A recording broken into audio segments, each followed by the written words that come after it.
This channel does not promote any violent, harmful, or illegal activities. All content provided by this channel is meant for an educational purpose only. Top quality और consistent performance के लिए सिर्फ silver pump नाम याद रखना। ওয়াকফ আইনের বিরোধিতা করে সরব বিরোধীরা। এবার ওয়াকফ আইন নিয়ে পাল্টা দেশব্যাপী প্রচারে নামছে বিজেপি। আর কয়েক মাস পর বিহারে বিধানসভা নির্বাচন, তারপর বিধানসভা নির্বাচন রয়েছে বাংলায়।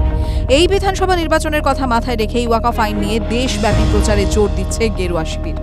আগামী 20 এপ্রিল থেকে সংখ্যালঘু মহল্লায় শুরু হবে প্রচার।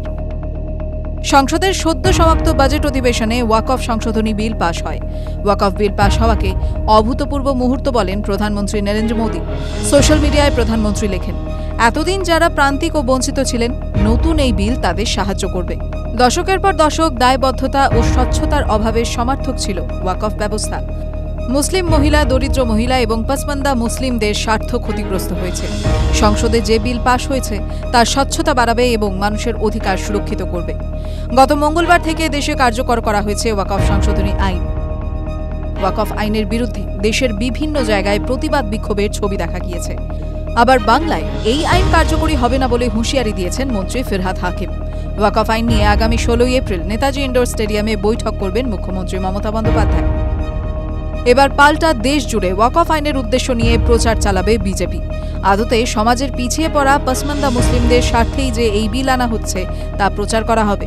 জানা গিয়েছে প্রত্যেক রাজ্যে মুসলিম সংগঠনগুলির সঙ্গে আলাদা আলাদা বৈঠক করা হবে। প্রত্যেক বড় শহরে সাংবাদিক বৈঠক করবেন বিজেপির কেন্দ্রীয় ও রাজ্য নেতৃত্ব। এই প্রচারের লক্ষ্যে ইতিমধ্যেই ওয়াকফ বিল নিয়ে যৌথ সংসদীয় কমিটির সদস্য তথা বিজেপির রাজ্যসভার সাংসদ রাধামোহন দাস আগরওয়ালের নেতৃত্বে কমিটি গঠন করেছে বিজেপি। গেরুয়া শিবিরের বক্তব্য, ওয়াকফ আইন নিয়ে মুসলিম জনসমাজে ভ্রান্ত ধারণা দূর করতেই প্রচার অভিযানে নামবে এই কমিটি।